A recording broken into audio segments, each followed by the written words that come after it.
우리 어떤 사건을 만나면 그 일을 진짜 완전히 객관적으로 또 정확하게 바라보고 이해한다는 것은 어렵습니다. 왜냐하면 우리 인간의 시야에가 한계가 있고 또 우리가 사건을 바로 보는 눈들이 부족하기 때문에 그렇죠. 그래서 우리는 어떤 일이 생기면 이게 왜 그런가, 이 담고 있는 뜻이 무엇인가 하는 해석을 하는 과정들을 밟게 돼 있습니다. 그러나 그 사건을 사실에 가장 가깝게 이해하려고 애쓴다 할지라도 그 해석도 사람에 따라서는 다른 결과를 나타나게 되죠. 똑같은 사건을 어떤 사람은 그건 A다 이렇게 말하고 어떤 사람은 아니 B가 아니겠냐 말하기도 하고 어떤 사람은 아니 내가 보기에는 C다 이렇게 의견들이 나누어지는 것을 보게 되는 것입니다. 해석한 사람의 갖고 있는 지식이나 또 관점이나 혹은 사상이 영향을 미치는 것이죠. 우리가 신앙생활을 하다 보면 이런 일들을 종종 만나게 됩니다. 오늘 우리가 읽은 이 본문에는 그런 이야기가 실려 있는데 이 말씀을 통하여서 이 점에 대해서 우리가 좀 말씀을 나눠보려고 생각합니다. 지금 상황은 바울이 세 번째 선교여행을 마치고 예루살렘으로 돌아가고 있는 과정에 있습니다. 특별히 지난 이 월요일부터 토요일까지 말씀 묵상하는 가운데 바울이 3년간이나 겸손과 눈물과 오래 참음으로 교회를 섬겼던 일들을 우리가 여러 차례 묵상해 보았고 특별히 그 에베소 교회의 리더들을 모셔다가 나와 같은 마음으로 이 교회를 좀 섬겨달라 부탁하면서 작별하는 그런 장면들을 어제까지 우리가 보았습니다. 이들은 더 이상은 바울을 만날 수 없다는 사실 때문에 굉장히 안타까워하고 또 염려하고 걱정하는 그런 작별의 눈물의 이별을 하게 됐습니다.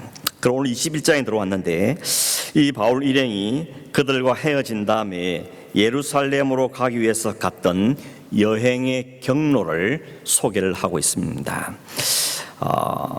몇 군데 지도를 한번 보시면 도움이 되겠는데 지금 바울과 이 에베소 장로들이 만나서 헤어지는 곳이 어딘가 하면 밀레도입니다. 밀레도 어딘지 보셨습니까?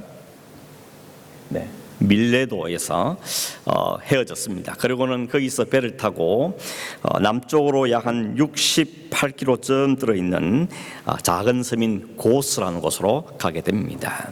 그 고스에 또 다시 배를 타고 어디로 가는가 하면 로도라는 섬으로 가게 되는데 이 로도는 장미꽃이 아주 확 피는 그런 장미꽃이 활발히 피는 섬이라 그럽니다. 그 로도에서 다시 이동한 게 어딘가 하면 바다라라는 곳으로 이동하게 됩니다. 여기서 배를 갈아타게 되는데 지금까지는 섬과 섬, 작은 섬들을 이동했기 때문에 작은 배로 이동하는 게 가능했지만 이제 바다라에서 통해서는 어디로 가는가 하면 이 지중해를 통과해서 저 두로까지 여행을 하게 됩니다. 그래서 여기는 큰 배가 필요했기 때문에 바다라에서 큰 배, 베니게 상인들이 주로 이용하는 큰 배를 갈아타고 여행을 하게 됩니다. 그리고 가다 보니까 그 배를 타고 가는데 왼쪽 편에 구브로가 보이는 그런 아래쪽 구브로 아래쪽을 통과하게 되는 것이죠. 배에서 타고 가면서 바울이 보니까 구브로 섬이 보입니다. 구브로 섬은 사도 바울에게는 굉장히 인상 깊은 곳이죠. 왜냐하면 바울이 첫 번째 선교여행을 떠나서 처음 선교했던 선교지가 바로 구브로 섬이었습니다. 이게 만 13년 정도 만에 이 섬을 가까이서 지나가고 있는 겁니다. 그러니 얼마나 그 감개가 무량했겠습니까? 첫 번째 선교를 떠났을 때 그 모든 일어났던 과정들, 구브로 섬에 있었던 일들을 회상하면서 아마 큰 깊은 묵상에 빠졌을 거라고 생각이 들었습니다. 그 구브로 섬을 바라보면서 항해를 계속한 바울이 도착한 곳이 두로입니다.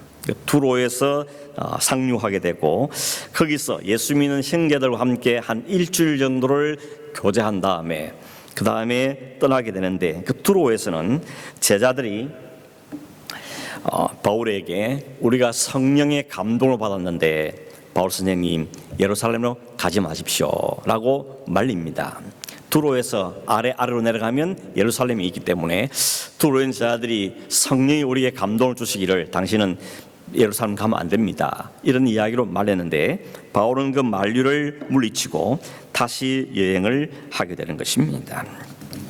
그래서 도착한 곳이 바로 어딘가 하면 5절의 말씀에 보면 그 전에 두로에 있는 사람들이 그 바울과 헤어지면서 너무 마음이 안타까웠어. 왜냐하면 예루살렘 가면 큰 환난과 어려움을 당할 게 뻔하기 때문에 그런 바울을 보낸다는 게 마음이 너무 안타까우니까 온 가족들, 형제들과 가족들이 다 바닷가에 따라 나와가지고 그 앞에서 함께 무릎을 꿇고 기도하면서 그 안타까운 마음으로 작별하는 이런 장면을 우리에게 보여주고 있습니다.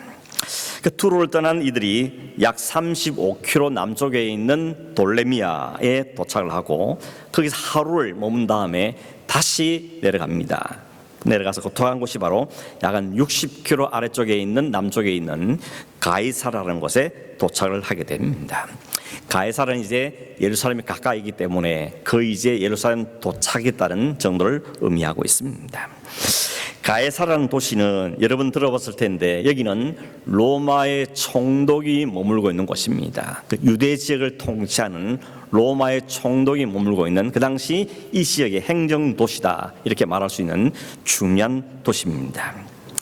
본래 이 도시는 헤롯 왕이 로마의 황제인 가이사에게 아부하기 위해서 조그마한 시골이었는데 이걸 인공적으로 크게 확장을 해서 큰 도시를 만든 다음에 로마의 황제에게 바친 도시가 이 도시입니다. 그리고 이름을 따서 황제 이름을 따서 가이사 이름을 따서 가이사라고 이름을 붙인 도시가 이 가이사라는 도시입니다.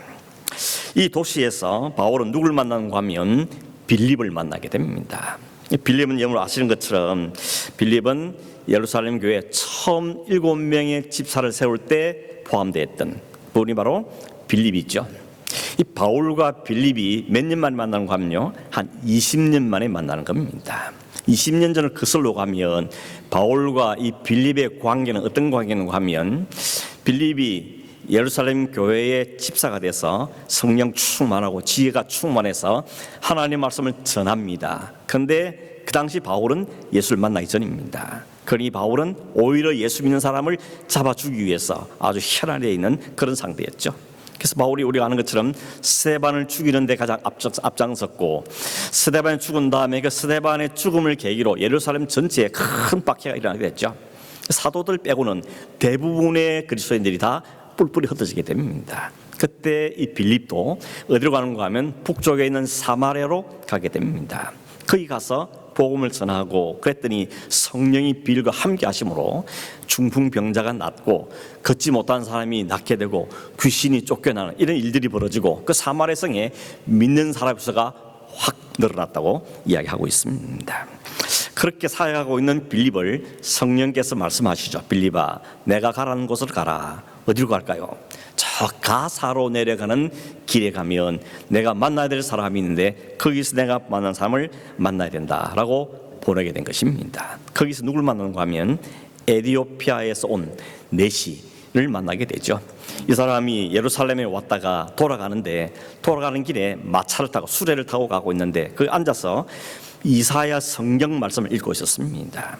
빌립이 보니까 성경 읽고 있는 이 사람을 만나고는 묻죠.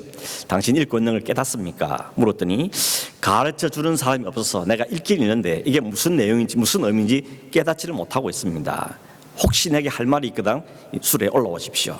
그래서 빌립이 함께 수레에 올라타고 가는 도중에 그 이사야 성경을 비롯해서 지금까지 예수 그리스도에 관한 말씀을 자세히 풀어서 설명하고 가르치던 것입니다. 이사야의 말씀 나오는 그 고난의 종이 바로 예수 그리스도고 그 예수님이 얼마 전에 십자가에 죽으시고 부활하신 바로 그분이다. 그분이 바로 메시아시다 하는 말씀 내용을 차근차근 그에게 설명하게 된 거죠. 그랬더니 그가 예수 그리스도의 복음을 온전히 받아들이고 길 가다가 물 있는 걸 보고는 나에게 세례를 주십시오. 그래서 다 같이 내려가서 세례를 베풀게 되는 것입니다. 또 놀라운 일은 세례를 받고 그 물에서 올라오자마자 성령이 빌립을 확 데려가 버립니다. 갑자기 사라지죠. 그래서 사라졌던 빌립이 어디서 나타나는가 하면 아소도에서 나타납니다. 그리고 아소도에서 북쪽으로 계속 마을마다 다니면서 복음을 전해서 도착한 곳이 가이사라라는 곳입니다. 지도를 한번 보시겠습니까? 네, 지도에 표시가 되어 있죠. 이렇게 해서 가이사로 갔는데 거기서 바울과 빌립이 만나게 된 것입니다. 세월이 20년 지났습니다. 20년 전에는 서로 얼굴도 잘 모르는 사람이고, 오히려 바울은 빌립을 보면 죽일 사람이고, 빌립은 그 바울을 피해서 다니는 사람이면 관계였는데, 20년을 지난 동안에 두 사람이 다 예수 안에서 붙잡히고 성령 충만해서 둘 다 각자 위치에서 복음을 전가하는 복음의 삶을 살다가 20년 지난 다음에 이들이 만나게 된 것입니다. 아마도 제 생각에는 그동안도 바울의 소문이 워낙 퍼졌기 때문에 빌립도 바울이 개종했다, 예수를 믿게 됐다, 그가 안디옥에서 사역하다가 성교소로 갔다, 이런 소식을 아마 들었을 것이라고 생각 들으십니다. 그래서인지 이 가이사라에서 만난 바울과 빌립은 굉장히 반가워하고 그들이 며칠 동안 머무는 동안에 그들은 아주 중요한 교제를 나누게 됩니다. 그 20년 동안 하나님 나에게 어떻게 역사하시는가, 바울이 간증하고 빌립도 가는 곳마다 하나님 어떻게 역사하시는지를 이야기하고, 아마 밤이 새는 줄 모르고 두 사람이 서로 하나님의 역사, 성령의 역사, 그리스도의 복음의 역사를 통해서 그들은 서로 나누면서 이야기를 하겠다는 것입니다. 여러분, 얼마나 감동스러웠겠습니까? 각자가 만난 하나님을 이야기하고 예수 그리스도에서 변화된 자의 삶을 이야기하고 성령 오늘도 어떻게 역사하신지를 나누면서 그들은 깊은 성도의 교제를 나누게 된 것입니다. 저희 말씀 보다가 어떤 생각이 드는가 하면, 지금 당장은 좀 껄끄러운 관계가 있을 수도 있고 얼굴 안 봤으면 좋겠다, 이런 사람이 있을 수 있겠지만, 이들이 하나님 어떻게 역사하신지는 우리가 미리 짐작할 수 없는 부분인 것입니다. 오늘 여러분, 바울과 빌립이 이렇게 만날 줄 어떻게 생각하겠습니까? 꿈에도 생각했던 못했지만 하나님이 각자를 잘 다스려서 이 두 사람이 만나게 하심으로 동력자가 되게 하고 아주 깊은 성도의 교제를 나누게 하는 걸 보면서 우리에도 이런 일들이 일어났으면 좋겠다는 소망을 갖게 되는 것입니다. 지금은 이런저런 이유 때문에 소원해져 있고 또 서로 얼굴 안 보는 게 오히려 편하고 혹 그럴지 모르지만, 그러나 그 방법은 내가 저 사람 찾아가서 만나고 이런 것도 필요하겠지만, 더 중요한 역사는 바로 성령 하나님께서 각자를 다스린 것입니다. 이 사람도 하나님이 잘 다스려서 개종시키고 예수를 믿고 복음을 전하고 선교 삶을 살게 하고, 또 한 사람도 가는 곳마다 복음을 전하고 사람을 변화시키는 이런 일들에 쓰임받다가 두 사람이 함께 만났을 때 그들은 주 안에서 아름다운 교제를 나누게 되더라는 것입니다. 여러분, 혹 부부 간에도 그럴 수 있죠. 부모와 자녀 간에도 그럴 수 있고 형제 간에도 그럴 수 있을 겁니다. 별로 안 만나게 더 덕이 되고 그런 관계가 있을지 모르지만, 그러나 이 문제 해결하는 방법은 내가 사람 찾아가서 설득하고 해석하고 변명하고 그런 것도 때로는 필요하겠죠. 성령이 마음 주시면 필요하겠지만, 더 중요한 위치는 뭔가 하면 각자가 성령의 사람이 되는 것입니다. 각 사람이 성령에 붙잡히고 하나님의 은혜가 충만해질 때 그들은 자연스레 하나님을 통하여서 형제로 관계를 회복하게 된다는 것입니다. 여러분, 그런 말이 있죠. 기독교인의 교제는 너와 나와 너의 관계가 아니고 삼각형이라 그러죠. 나도 하나님께 가까이 가고 당신도 하나님께 가까이 가고, 그러면 자연스럽게 우리의 관계가 더 좁혀져서 하나 안에서 하나된 동료의 관계로 가게 된다는 것입니다.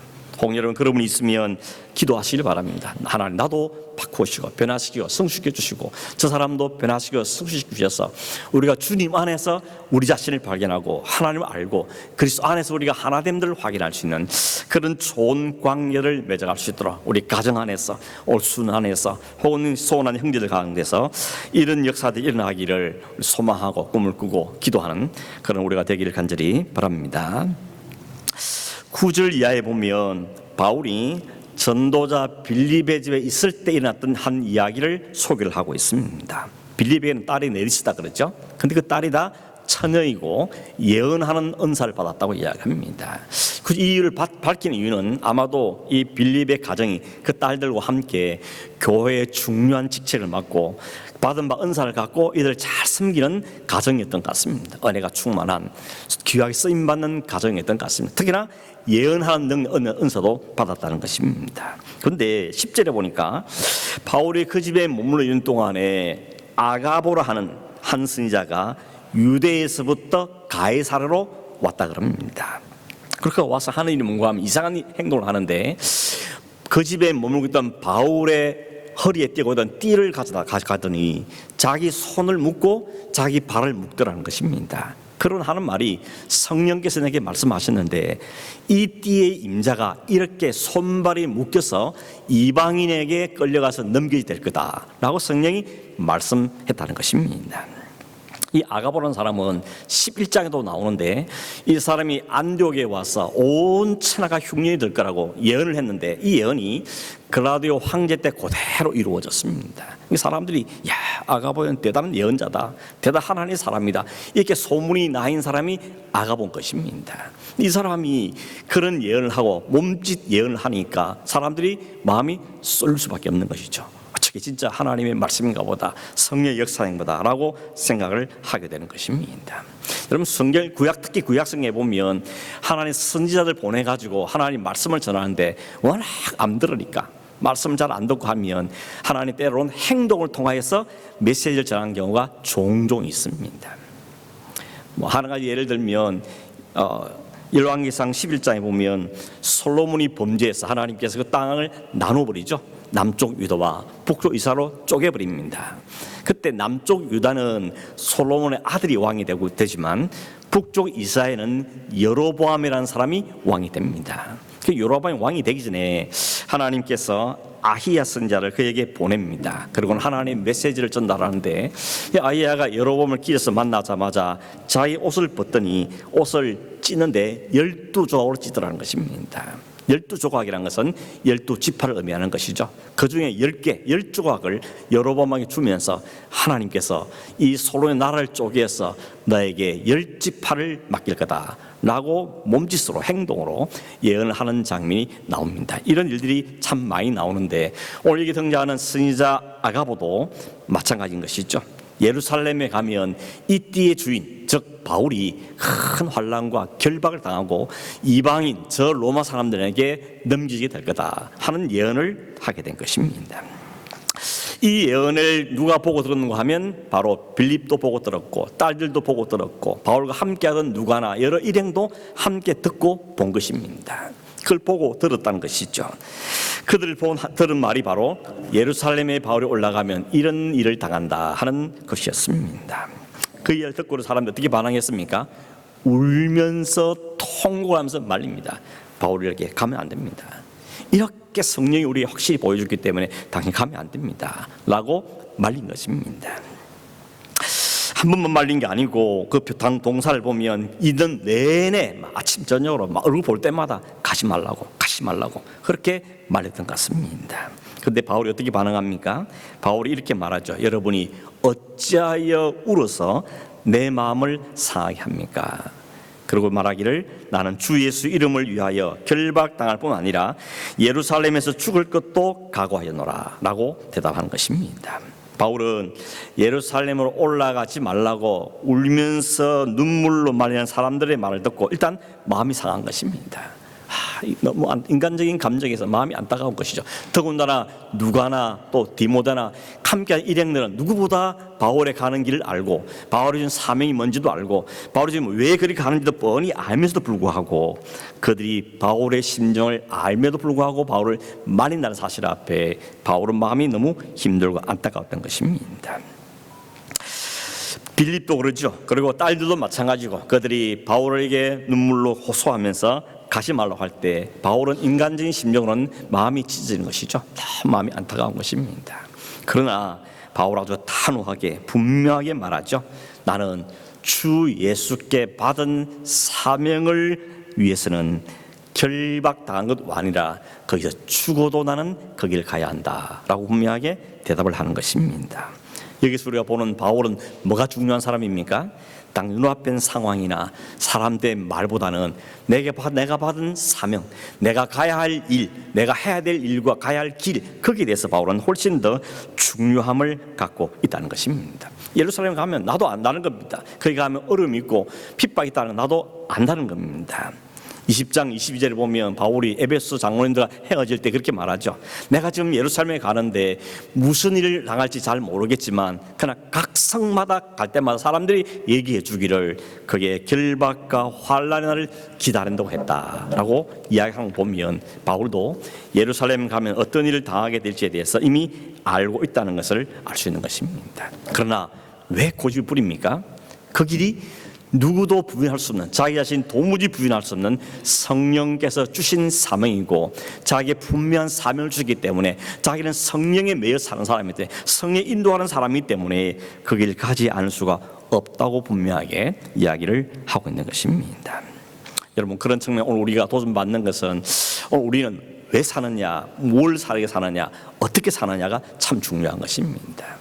사명을 따라 사는 사람인지, 하나님께 낀 사명, 내게 맡긴 기업, 내가 맡긴 일들을 해서 그 사명을 위해 사는 사람인지, 아니면 당장 눈앞에 있는 것에 휩쓸려 살고 있는지, 세상에 떠밀려 살고 있는지, 아니면 사람들의 말에 휘둘려 살고 있는 것인가 하는 점들을 우리가 이 바울을 통해서 도전을 받게 되는 것입니다. 여러분, 사명을 따라 사는 것이 때로는 쉽지 않아 보이고 그 앞에 어려움이 있어 할지 모르지만, 혹 오해와 비난과 모함이 있을 수도 있지만, 그러나 그게 사명이기 때문에, 하나님의 분명한 확신이 거기 있기 때문에 그 길을 가지 않을 수 없는 것이 사명자의 삶이라고 말할 수 있는 것입니다. 적어도 바울에게는 복음을 전하고 그 예루살렘에 가서 마게도냐 성도들이 모은 헌금을 전달하고 그 성 사람들을 위로하고 그 하는 일이 자기의 사명이었던 것입니다. 그런 측면에 오늘 여러분 어떤 사명이 있습니까? 여러분 사명이 뭐라고 생각하십니까? 나는 사명이 뭔지 모르겠다. 그럼 곤란한 것입니다. 나는 적어도 바울처럼 아니라도 내게 주신 사명이 있다. 가정에 대한 사명, 혹은 일을 통한 사명, 교회에서의 사명, 분명한 사명이 있을 테니, 사명이 없는 사람은 없기 때문에 내게 주신 사명이 뭔지를 확인하기 너무 필요한 것이죠. 그리고 그게 분명하다면 그 사명 앞에 가로막는 모든 대해서는 뚫고 갈 수 있는 그런 믿음과 용기도 우리에게 있어야 하는 것을 우리에게 보여주고 있는 것입니다. 바라기는 여러분, 성령께 주시는 마음을 품고 성령이 주시는 그 사명을 위해 사는 우리가 되길 바랍니다. 한평생 사는 동안에 그 의미 있게 살고 정말 주님이 주시는 그 사명을 다 하는 삶을 사는 그런 저와 여러분 되기를 주님으로 축원합니다. 한 가지 더 생각을 mon고하면, 흥미로운 게 mon고하면, 바울을 말리는 사람들도 성령의 감동을 받아서 말하고 있다는 게 문제인 것입니다. 이 사람들이 악령에 취한 것이 아니고, 아니 성령께서 우리에게 보여주셨다, 성령이 우리에게 말씀하셨다, 감동하셨다, 당신이 예루살렘 가면 큰 받기를 받을 것이다, 그러니 가지 말라고 지금 이야기를 하고 있는 것입니다. 그렇다면 여러분, 바울에게 말씀하신 성령과 이들에게 말씀하신 성령이 다른 성령이냐? 그럼 어떻습니까? 다른 성령이 아니죠. 누구 어떤 말이 옳은 것인가, 이런 충돌이 생길 수 있는 것입니다. 아마 우리도 그런 일을 만날 겁니다. 나는 이렇게 생각하는데 저 사람은 저렇게 생각하고, 남편이 이렇게 생각하는데 아내는 저렇게 생각하고, 이런 충돌이 생길 때 우리는 어떤 생각을 해야 되는 겁니까? 바울이 내린 그 성령의 말씀과 다른 사람이 하는 그 말들이 다르게 충돌하게 보이지만 사실은 충돌이 아닙니다. 같은 것을 보고 들은 것입니다. 같은 걸 보고 들은, 뭘 보고 들은 겁니까? 팩트가 뭔가 하면, 사실이 뭔가 하면, 바울이 예루살렘에 가면 결박과 환난을 당한다. 여기까지가 성령이 보여주고 들으신 사실인 것입니다. 바울도 처음에는 확실하게 알지는 못했던 것, 막연하게 알았던 것 같습니다. 그런데 가는 곳마다 성 사람들이 입을 통해서 이야기해주고, 두로의 제자들이 성령으로 이야기해주고, 아가보 선지자는 몸짓 예언을 통해서 그에게 말해주니까 더 확실하게 알게 된 거죠. 아, 내가 예루살렘 가면 결박과 환난을 당하게 되는구나 하는 걸 알게 된 것입니다. 성령께서 말씀하신 건 거기까지 않습니다. 성령이 말씀하신 건 바울이 예루살렘에 가면 결박과 환난을 당할 것이다 라고까지 말씀하셨습니다. 그 다음에 이런 사람들이 해석한 거죠. 왜 이렇게 말했겠냐, 가지 말라는 거 아니겠냐 라고 그들은 해석한 거고, 바울은 어떻게 해석한 겁니까? 환난과 결박이 기다리는 곳에 내가 그 사명 때문에 가야 되기 때문에 마음 단단히 하고 정말 죽을 각오를 하고 하나님 앞에 정말 매여서 성령에 충만해서 이 길을 가야 되겠구나, 마음을 단단히 하라는 사명자이신 하나님의 권면이었다는 것입니다. 이게 해석의 차이인 것이죠. 실제로 21장에 보면 바울이 예루살렘에 들어갑니다. 그랬더니 거기서 체포를 당하고 고소를 당하고 체포를 당하고, 그 총독들이나 왕 앞에 가 신문을 받고 옥에 갇히고 결국 죄수의 몸으로 로마로 압송을 당하게 됐죠. 이 사실은 성령이 말씀한 그대로 이루어지는 것입니다. 그리고 성령께서는 바울이 예루살렘에서 당하게 될 그 상황, 사람들의 반응, 죽음의 위기, 이런 것들을 미리 알려준 것이었습니다. 바울은 이미 알고 그럼에도 불구하고 나를 보내신 성령 하나님께 매여서 그 사명의 길을 걸어가는, 이것이 그의 다른 점으로 볼 수 있는 것이죠. 보고 들은 건 똑같았는데 그걸 받아들이는 해석이 차이가 생겨진 것입니다. 이 사건을 보면서 두 가지 생각을 해보게 되면, 하나를 뭔가 하면 사람들마다 시각이 다를 수 있구나, 해석이 다를 수 있구나 하는 점에 대해서 좀 우리가 열린 마음이 필요하다는 것입니다. 두루의 제자들이나 아고보 선지자들의 말을 듣고 빌립과 그의 가족들과 그 형제들이 예루살렘에 가는 걸 막은 이유가 뭐겠습니까? 바울을 생각해서 그렇죠. 바울을 사랑하기 때문에.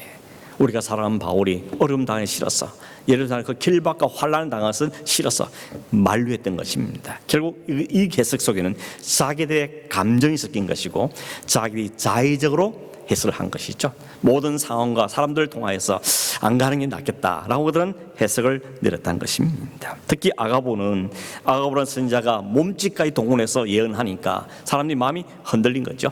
그래서 빌립이나 그 자녀들이나 주변 사람들도 아닌 게 아닌가, 바울이 가지 않는 게 맞는 게 아닌가라고 해석을 하게 된 거죠. 결국 그 해석은 바로 바울의 인간적인 감정에 쏠린 해석이라고 볼 수 있는 것입니다. 비슷한 예가 예수님께서 제자들한테 내가 이제 비로소 예루살렘에 가면 내가 핍박을 당하고 십자가를 지게 될 것이고 고난을 받고 죽게 될 것이다 라고 주님이 말씀하실 때 제자들 어떻게 대답했습니까? 그렇습니까? 이러지 않고 제자들이 가지 마십시오. 그러면 특히 베드로는 뭐라 그랬습니까? 절대 그런 일 일어나면 안 됩니다. 제가 다 막을 겁니다. 내가 우리 스승 지킬 겁니다. 이러면서 주님 앞에 가로막았었죠. 그래서 예수님 뭐라 그럽니까? 참 네가 내 생각하는 건 내가 이해가 되지만 그러나 네 하는 결과는 뭔가 하면 하나님의 행하신 뜻을 가로막는 거다. 그래서 그런 일은 누가 좋아하느냐? 사탄이 좋아하는 거다. 그래서 주님께서 베드로에게 그러죠. 사탄아 내 뒤로 물러가라 라고 말씀하신 겁니다. 베드로가 사탄이라 말이거나 주님이 베드로를 싫어서 한 말이 아니고 그가 어떤 상황과 환경에 의해서 잘못된 판단을 내리고 주님을 가로막을 때 그 하나님의 뜻이 주님의 뜻이 아니라는 것을 주님이 확실하게 말씀하신 거로는 이해할 수가 있는 것입니다. 그런 점에서 여러분, 인간은 다 약하죠. 평소에 아무리 영적으로 충만한 사람이고 그러할지라도 우리 인간의 감정이 섞이기 시작하면, 상황이 내게 들어오기 시작하면 우리는 자꾸만 내 중심적으로 해석하려는, 내가 편한 쪽으로 생각하는 이런 의식들이 우리에게 있어지는 것입니다.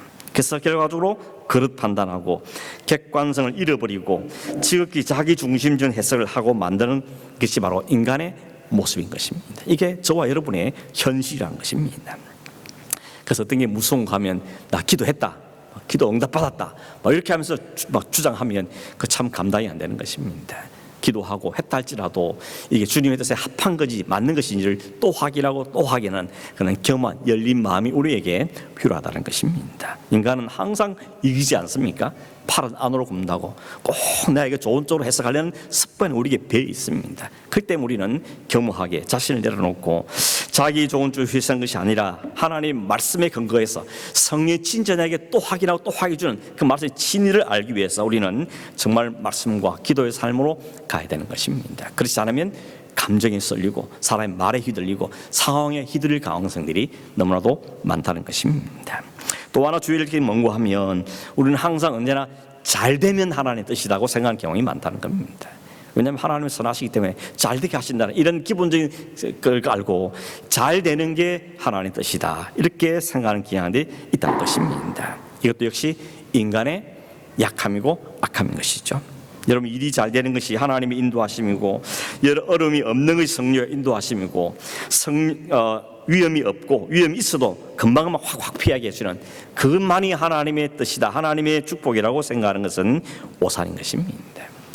또는 문제가 있다 할지라도 큰만큼 문제를 해결해 주시고 문제가 더 큰 복을 주시고 이렇게 역전되시는 그 하나님만 좋은 하나님이라고 보게 된다는 것입니다. 그래서 본문에 두로의 제자들이나 빌립의 가족들이나 바울의 애형들도 예루살렘에 당하는 그 위험은 성령 주신 복이 아니지 않겠는가, 성령 인도하심이 아니지 않겠는가, 그렇게 성령 인도하심이 아니라고 판단하고 바울을 만류하게 되었다는 것입니다. 이거 보면 하나님의 뜻에 대한 사람들의 생각은 하나부터 열까지 자기 중심인 것이죠. 항상 자기 중심적으로 자기 좋은 쪽으로 손해 안 보게 쪽으로 해석하려는 경향들 우리에게 있다는 것입니다. 내가 손해를 보고 내가 죽더라도 주님께서 가신 길이 분명하다면 그 길을 가겠습니다 하는 것이 오늘 바울이 우리에게 던지는 도전인 것입니다. 그게 확실하다면, 그 주님 말씀이라면, 주님 말씀 내 상황과 환경에 보지 않고 주님 길을 가보겠습니다, 이런 결단과 결심이 우리에게 필요한 것이죠. 오늘 우리는 주님의 뜻이 그렇더라도 내 뜻대로 됐으면 좋겠다, 이런 속마음을 품고 살죠. 들키지 않았지만 그런 마음을 품고 사는 경우가 많다는 것입니다. 물론 일부러 험한 길만 집어넣으시고 어려운 길만 집어넣으시는 하나님이라고 생각하면 또 안 되는 것이죠. 때로 우리에게 필요하면, 하나님의 뜻이 어디인지 우리가 잘 모를 수 있지만 하나님이 필요하신 우리를 험한 길로도 갈 수 있고 때로는 손해보는 길로도 갈 수 있다는 것을 우리는 인정해야 되는 것입니다. 그러나 결국은 어디 갑니까? 모든 합리가 결국은 하나님의 영광을 받으시고 우리에게 유익이 되게 하신 하나님은 틀림없는 것입니다. 그러나 하나님의 뜻을 말하면서도 여전히 자기 뜻만 주장하는 것은 우리가 갖고 있는 실수할 수 있는 가능성이 많다는 것을 우리는 기억을 해야 되는 것입니다. 여러분, 사도 바울은 자기에게 주신 사명이 무엇인지 이미 여러 차례 하나님이 확인시켜 주셨기 때문에, 그 사명이 분명히 섰기 때문에 그 앞에 오는 환경적인 문제나 혹은 사람들의 말의 문제나 혹은 죽음의 문제까지도 그 앞에서 담대할 수 있었던, 믿음을 놓치지 않는, 그 사명을 포기하지 않는 그 걸음을 걸을 수 있다는 것을 우리에게 보여주고 있는 것입니다. 그런 측면에서 여러분, 오늘 우리에게 주신 사명이 무엇입니까? 내가 뭘 위해 살아야 되는가, 어떻게 살아야 되는 것인가, 뭐 하나님 기뻐하시는 것인가에 대한 분명한 우리가 붙잡고 살아야 되는 것입니다. 그게 희미하면 넘어가는 것이죠. 그 희미하면 흔들리게 되는 것입니다. 그 희미하면 타협하게 될 수밖에 없는 것입니다. 오늘 이번 사는 동안에 우리를 가장 흔들어오는 가장 세 가지를 꼽아보면 상황이죠. 사람이고 죽음이 위험입니다. 만일 누구든지 상황도 건드리지 못하고 사람들의 말에도 흔들림이 없고 죽음의 위험마저도 담대할 수 있다면 그 사람은 진짜 제대로 된 훌륭한 믿음의 삶으로 말할 수 있을 터인데, 오늘 바울이 그 모습을 우리에게 보여주는 게 아니겠습니까? 지금 눈앞에 보이는 상황은 쉽지 않은데, 사람들의 말도 만류하고 있는데, 죽음이 그 앞에 기다리고 있지만, 그러나 이 모든 걸 뛰어넘을 수 있게 하던 힘은 성령께 매였기 때문에 그렇죠. 성령이 주신 사명에 붙잡기 때문에 그렇습니다. 그가 가야 될 길이 무엇인지 분명히 알았기 때문에 그 앞에 있는 이 모든 것을 뛰어넘을 수 있는 힘이 그에게 있었던 것을 우리에게 보여주고 있는 것입니다. 바울이 그의 인생이 성령께 붙잡히다는 것이 오늘 키인 것입니다. 오늘 성령께 우리가 붙잡힐 때 성령이 우리를 만들어 가시고 우리를 다듬어 가시는 것입니다. 이런 바울을 보십시오. 하나님이 그 바울을 찾아오셔서 그를 완전히 죽여버리셨죠. 그의 모든 가진 학문적인 배경이나 그가 있는 지식이나 그가 있는 가문이나 모든 것을 다 죽여버리시고 그리스도인으로 하나님의 사람으로 다시 살려내시죠. 그랬더니 그는 이제 하나님의 사람으로 삶을 살게 되는 것입니다. 보고 듣고 판단하는 모든 과정들이 성령에 매이고 하나님 말씀에 따라서 생각하는 사람으로 바뀌어지게 되어진 것입니다. 오늘 우리 바울을 부러움할 것이 아닙니다. 왜냐하면 하나님이 바울을 그렇게 만들어내신 것처럼 오늘 저와 여러분도 그렇게 만들어가고 계시는 것입니다. 우리를 찾아오셨고 부르셨고 아직도 갈 길이 먼 것처럼 보이고 아직도 부족하게 너무 많아 보이긴 하지만 그래도 주님은 우리를 포기하지 않으시고 성령께서 말씀과 기도와 예배와 헌신과 성도의 교제를 통해서 우리를 바로잡아 가시고 하나의 사람으로 만들어가고 계시는 것입니다. 우리가 사모할 것은 주님에게도 푸른 사명을 씌워주시고 성령에 온전히 매여서 내 인간의 욕심은 다 죽어지고 주님의 은혜로 주의 말씀으로 성령으로 충만한 삶을 살아갈 수 있도록 우리를 붙잡으시고 역사해 주십시오. 어떤 순간이든 말씀과 기도를 먼저 하면서 하나님의 뜻을 잘 분별하고 엉뚱한 우리 마음 빼앗기지 않고 주님 기뻐하는 그 길을 잘 걸어가는 믿음의 사람이 되게 해주십시오. 이것이 날마다 기도해야 될 우리의 기도의 제목인 것입니다. 바라기는 우리 모두가 이 하나님을 믿고 이 예수를 신뢰하고 우리를 기꺼이 묶으시고 이끌어가시는 그 하나님께 순종함으로 주님과 함께 이 걸음을 잘 걸어가는 우리 모두가 되기를 주의 이름으로 축원합니다. 기도하겠습니다. 고마우신 하나님 아버지, 그냥 두시면 제각기 갈 길 갈 수밖에 없고 자기 감정에 휩쓸려서 자기 욕심에 매여서 자기 유익에 따라서 살 수밖에 없는 저희들인데 성령 우리를 붙잡으시고 매여 주셔서 하나님 말씀에 매이고 기도에 매이며 성령 안에 살 수 있는 사람을 만들어 주신 것을 참으로 감사함을 드립니다. 아직도 부족한 점이 너무 많고 때때로 시시때때로 우리가 넘어지고 잘못 판단할 때가 많긴 하지만 성령께서 바울을 붙잡고 그 길을 끝까지 걸어 가셨던 것처럼 오늘 우리의 인생도 붙잡으시고 주님과 함께 이 걸음을 걸어가는 우리의 삶이 되기를 사모하오니 주님 우리 가운데도 역사하여 주시옵소서. 주 안에서 믿음으로 살며 주님과 함께 동행함으로 우리의 맡긴 삶을 잘 감당하고 주님 앞에 충성스러운 사람으로 세워지는 은혜가 있도록 역사하여 주시옵소서. 그러하신 예수님의 이름으로 기도하옵나이다. 아멘. 찬송하겠습니다.